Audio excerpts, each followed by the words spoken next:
Hi అండి. అందరికీ నమస్కారం. Welcome to my channel. ఈ వీడియోలో ఏపీ ప్రభుత్వ ఉద్యోగులకు మరియు పెన్షనర్లకు 60 నెలల పెండింగ్ డీఏ, డీఆర్ అరియర్స్ చెల్లింపుల తాజా సమాచారం అండి. ఒక్కొక్క విడతలో వచ్చే మొత్తం అమౌంట్ లిస్ట్ ఎంత అనేది వీడియోలో తెలుసుకుందాము. సో, వీడియోనైతే ఎక్కడ గాని స్కిప్ చేయకుండా ఎండ్ వరకు చూసేయండి. అప్పుడు ఇన్ఫర్మేషన్ పూర్తిగా అర్థమవుతుంది. అలాగే వీడియో చూస్తున్న ప్రతి ఒక్కరు వీడియోకి లైక్ చేయండి ఫ్రెండ్స్. ఈ వీడియోని తోటి ఉద్యోగ, పెన్షనర్ మిత్రులతో అయితే షేర్ చేయండి.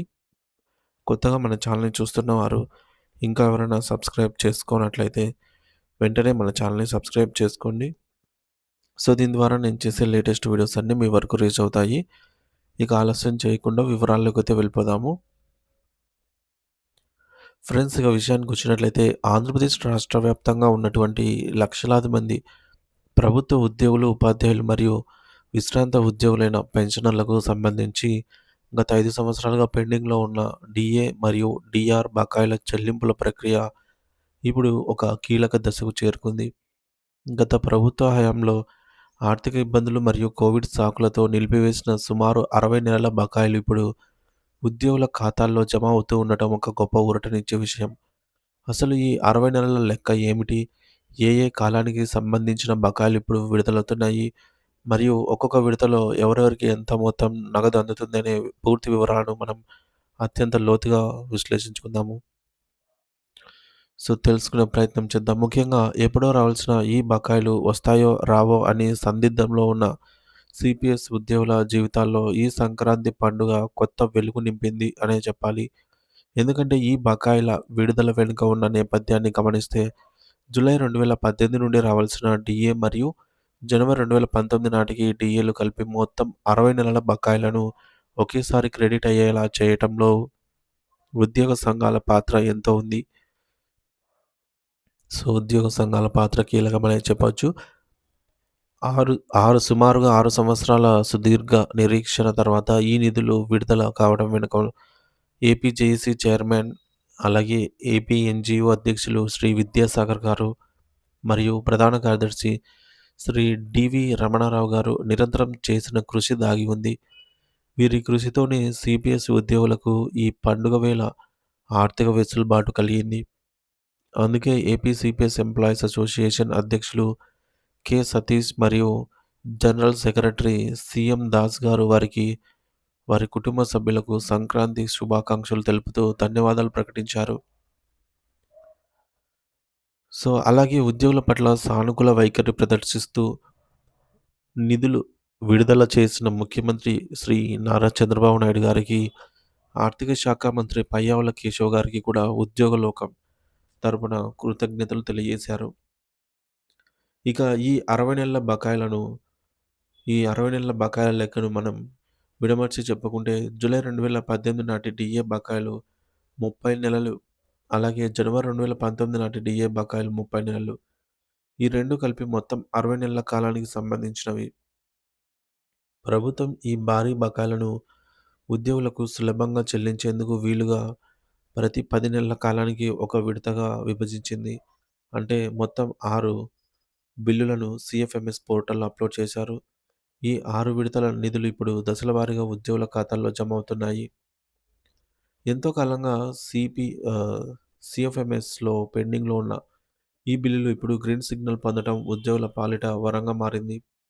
అయితే 11వ పీఆర్సీ అమలు సమయంలో కొన్ని డీఏలను అందులో కలిపివేయడం, మరికొన్నిటిని కోవిడ్ పేరుతో మాఫీ చేయడం వంటి పరిణామాలు కూడా జరిగాయి. వీటిని మనం క్షుణ్ణంగా పరిశీలిస్తే జూలై 2018కి చెందిన 30 నెలల డీఏ బకాయిలను గత ప్రభుత్వం పీఆర్సీ బకాయిల్లో కలిపివేసింది. అలాగే జనవరి 2020కి చెందిన 18 నెలల బకాయిలను కోవిడ్ విపత్తు పేరుతో పూర్తిగా రద్దు చేసి కేవలం 6 నెలల బకాయిలను మాత్రమే పీఆర్సీ బకాయిల కింద చూపించారు. ఇదే విధంగా జూలై 2020కి చెందిన 12 నెలల బకాయిలను మాఫీ చేసి మరో 6 నెలలను పీఆర్సీలో కలిపారు. జనవరి 2021 మరియు జూన్ 2021కి సంబంధించినటువంటి బకాయిలను కూడా ఇదే పద్ధతిలో పాక్షికంగా రద్దు చేసి మిగిలిన వాటిని పీఆర్సీ బకాయిల కింద జీవోఎంఎస్ నంబర్ 106 ప్రకారంగా లెక్కించారు.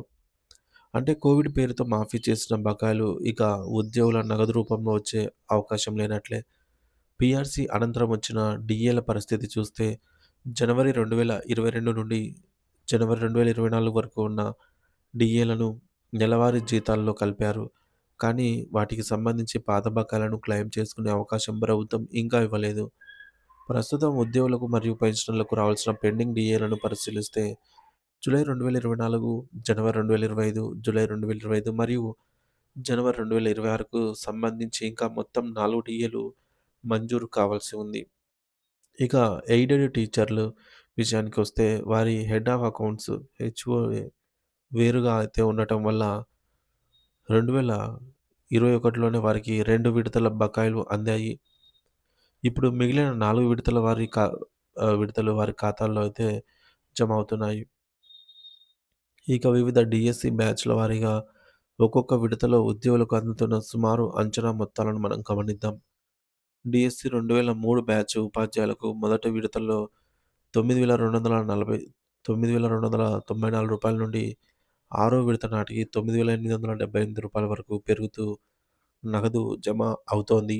అయితే డీఎస్సీ 2006 బ్యాచ్ వారికి సుమారు 9,100 నుండి 10,767 మధ్యలో విడ విడతల వారీగా బకాయిలు అయితే అందుతున్నాయి. అలాగే DSC 2008 batch July batch. DSC 2008 July batch వారికి రూ. 8,048 నుండి రూ. 9,815 వరకు, నవంబర్ బ్యాచ్ వారికి రూ. 8,324 నుండి రూ. 9,738 వరకు నగదు క్రెడిట్ అవుతుంది. ఫ్రెండ్స్, ఈ యొక్క అమౌంట్స్ చెక్ చేసుకోగలరు. సరిగ్గా వచ్చాయా లేదా అనేది ఎవరికైతే క్రెడిట్ అయిందో వారికి. ఇక డీఎస్సీ 2012 మరియు 2014 ఈ బ్యాచ్‌ల వారికి కూడా వారి వేతన శ్రేణిని బట్టి విడతకు 6,000 నుంచి 9,000 వరకు బకాయిలైతే అందుతున్నాయి. ఈ అంకెలు ఉద్యోగి యొక్క ఇంక్రిమెంట్లు మరియు ఆ కాలంలో వారు చేసినటువంటి సరెండర్ లీవ్స్ ఆధారంగా కొంత అటు ఇటుగా మారుతూ ఉంటాయి. ఇక పెన్షనర్ల విషయానికే వస్తే ఒక ముఖ్యమైన గమనిక ఉంది. 2020 తర్వాత పదవీ విరమణ చేసిన పెన్షనర్ల బకాయిలు నేరుగా వారి పీఎఫ్ ఖాతాలకు మళ్లించబడ్డాయి. దీనివల్ల ప్రస్తుతం వారికి నగదు రూపంలో ఈ బకాయిలు అందకపోవచ్చు. కానీ సర్వీస్‌లో ఉన్నవారికి మరియు అంతకు ముందే రిటైర్ అయిన వారికి మాత్రం ఈ చెల్లింపులు ఖచ్చితంగా జరుగుతాయని ఏపీ సీపీఎస్ ఎంప్లాయీస్ అసోసియేషన్ స్పష్టం చేసింది. ప్రభుత్వ ఖజానాలో నిధుల లభ్యతను బట్టి ఒకేసారి కాకుండా దశల వారీగా అందరి ఖాతాల్లోనూ ఈ 6 విడతల నగదు జమ అవుతుంది. కాబట్టి ఉద్యోగులెవరు కూడా ఆందోళన చెందాల్సిన అవసరం లేదని, ప్రాసెస్ వేగంగా జరుగుతుందని సంఘాల నాయకులు భరోసా ఇస్తున్నారు. ఈ ఆర్థిక వెసులుబాటు ఉద్యోగ కుటుంబాలకు ఎంతో మేలు చేస్తుందని చెప్పడంలో ఎటువంటి సందేహం లేదు.